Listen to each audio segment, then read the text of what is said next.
Bon, là, ça commençait à être meilleur, même si c'est pas parfait.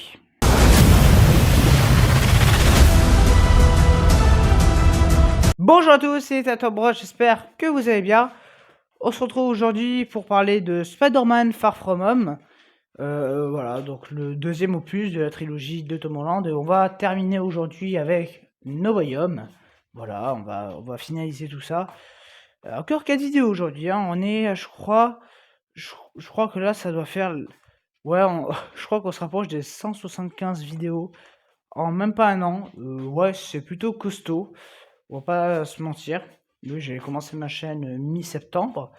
Voilà, bon, on verra ce que ça vaut en septembre prochain. Mais à mon avis, on sera 200, 240, même peut-être 250, je pense pas, mais on sera à plus de 200, c'est sûr. Parce que bon, qu'on voit que là, on est bientôt à 180, alors qu'on n'a même pas fini avril. Voilà, il reste mai, juin, juillet, août. Voilà, déjà ça va remplir et voilà. Alors du coup, alors de quoi parle ce Far From Home? Donc en gros, Peter qui part en voyage scolaire et donc c'est suite aux événements d'Avengers Endgame. Donc Peter qui part, voilà, voilà, qui part au ah putain, oui, qui part à Venise, voilà, et qui part en voyage scolaire à Venise. Et du coup, sauf qu'à Venise, il se retrouve confronté à des créatures, donc des monstres d'eau, de feu et j'en passe. Et il fait la connaissance de Mysterio.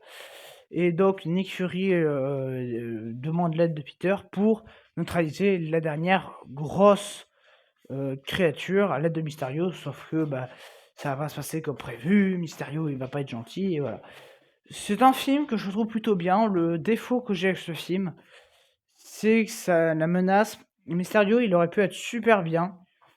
En fait, ça aurait été mieux qu'il ait vraiment des pouvoirs. C'est ça le truc, c'est ça. C'est que l'histoire des drones, c'est pas une mauvaise idée non plus. Le problème qu'il y a, c'est qu'en fait, Mysterio, voilà, le problème qu'il y a, c'est qu'il n'a pas de développement. C'est-à-dire que même si je suis pas le plus grand fan d'Homecoming, il a un développement, le vautour. On sait pourquoi il fait ça, parce qu'on lui a un peu coupé l'herbe sous le pied, quoi.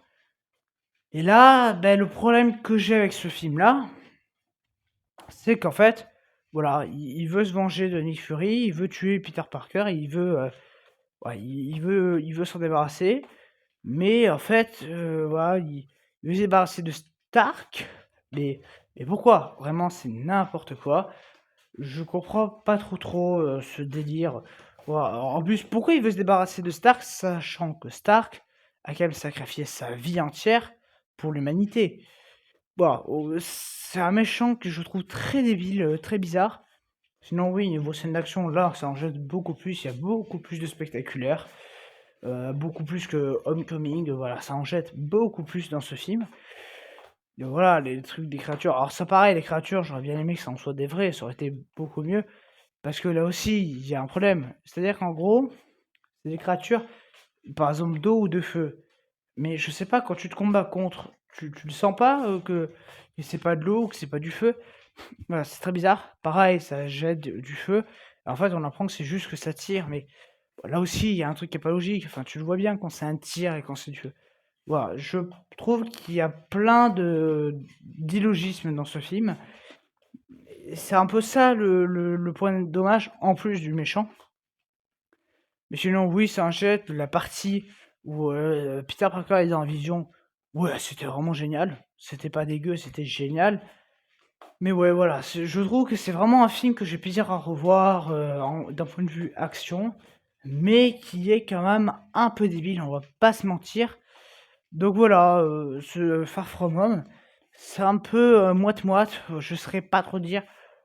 Il est bien, bah, c'est très divertissant, beaucoup mieux que l'autre, d'un point de vue de divertissement, mais je trouve quand même que, voilà, il y a des choses qui vont pas forcément bien d'un point de vue scénaristique. Voilà, mais voilà, c'est pas non plus une grosse daube. Donc voilà, Far From Home, bah, j'ai plutôt bien aimé, malgré des problèmes scénaristiques, donc c'était pas le meilleur film du siècle, mais ça reste un film plutôt sympa. En tout cas, moi je vous dis à très bientôt, allez, ciao.